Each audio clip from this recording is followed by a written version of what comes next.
Good evening, merry drinkers. Welcome back.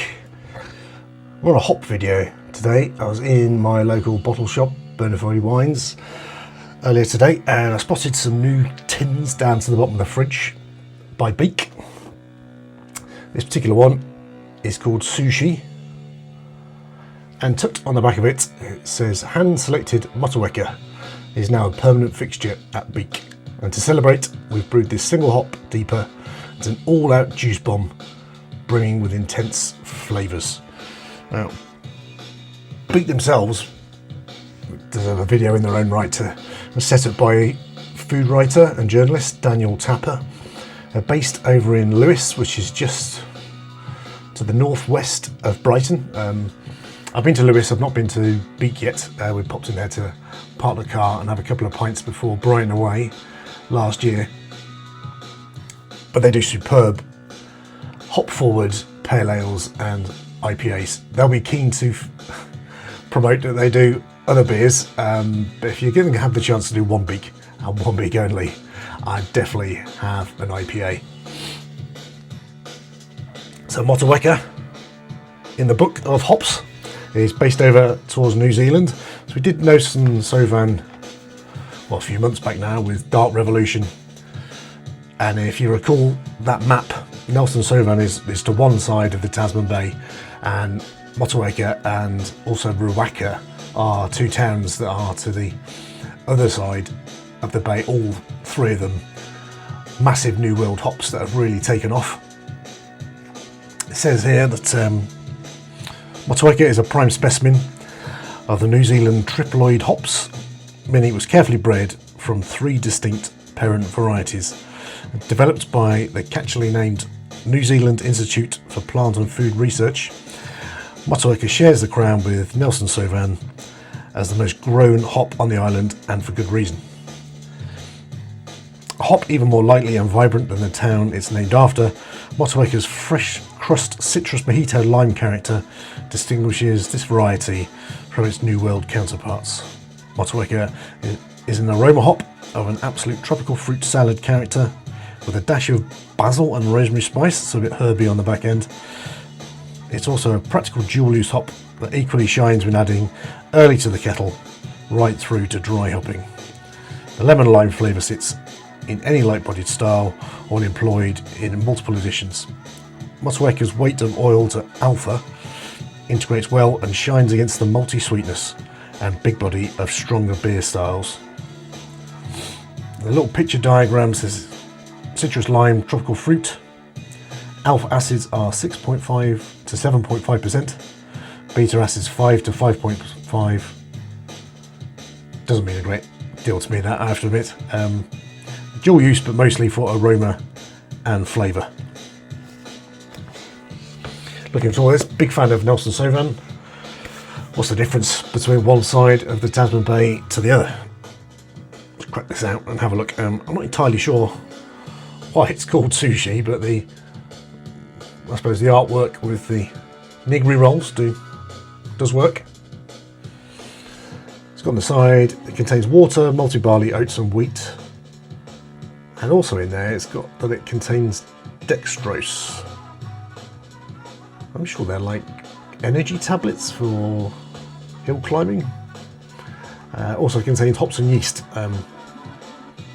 Maybe used just to really give the yeast something to go at. Right. Quit waffling on and get it in a glass.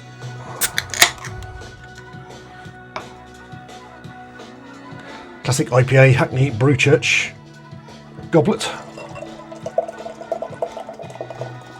It's got a very pale colour in on the pour. It's really hazy. So we've got about half head, half chicken stock, chicken soup down on the bottom. It's got loads of citrus coming off the top of that. Even with the big head, you can really smell it. It's like sticking your nose into a lemonade, into a Sprite. Now, I watch a bit of beer Genese. Nick, one of his main frustrations with Beak Brewery is that they are more expensive on their own website than they are in a shop. This was £5.50 in Bonafide Wines, which I think is a bit of a bargain. It looks a couple of pounds north of that on Beak's website itself.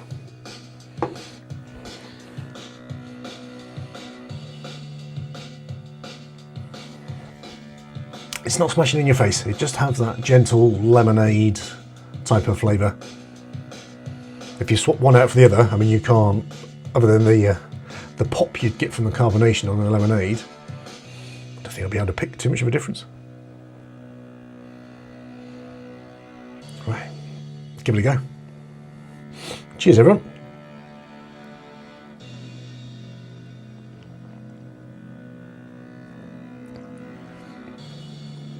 That's a nice mouthfeel to that. It's creamy. It's like a medium body, edging towards being on the thick side.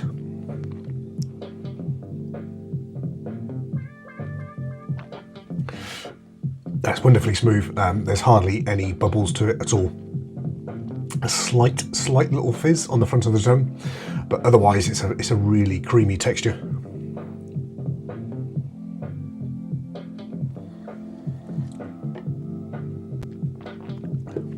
Now for a deeper,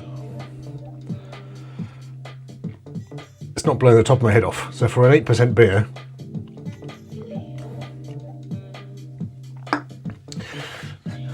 there's a really nice creamy mellowness, which is a bit unexpected. I know some deeper fans do want steam coming out of their ears within a couple of sips to really pack in the flavour. This is quite discreet.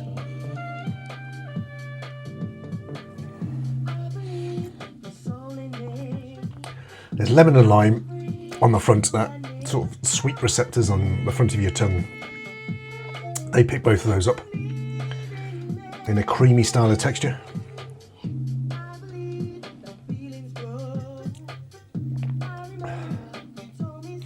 There's no bitterness really on the back end. It's a very, very sweet, candied sweet on the back end, I'd say. So you're getting that fruit flavour on the front, but on the back, it's got like a Haribo candied fruit that just dissolves away. There's no alcohol harshness. There's nothing aggressive actually on the back end of the beer.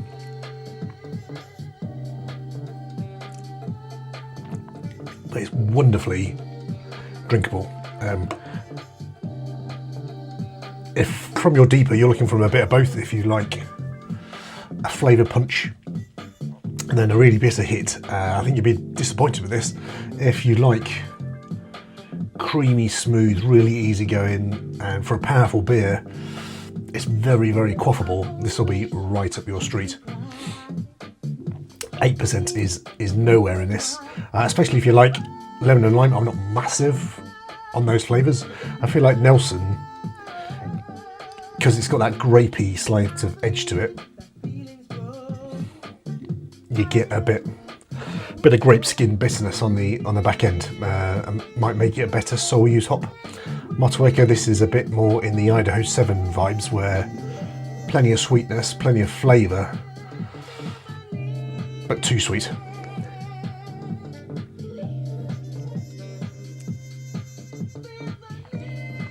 Very, very cleverly made beer, and you can probably tell by the speed I'm drinking it, I'm going to have to be careful I'm not heaving this down my throat. It's a classic Beak in that the hop is wonderfully developed and brewed in. You are getting all that Motueka is supposed to provide, that lemon, that lime. It goes for a mojito edge. I always have lots of mint in my mojito, so I couldn't quite say if it's giving the lemon and lime taste that you will get from the others, but it is definitely there in spades.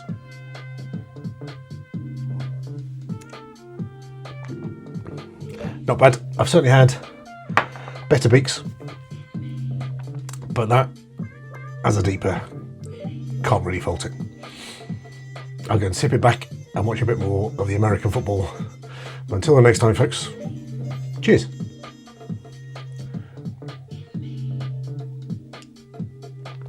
Super smooth.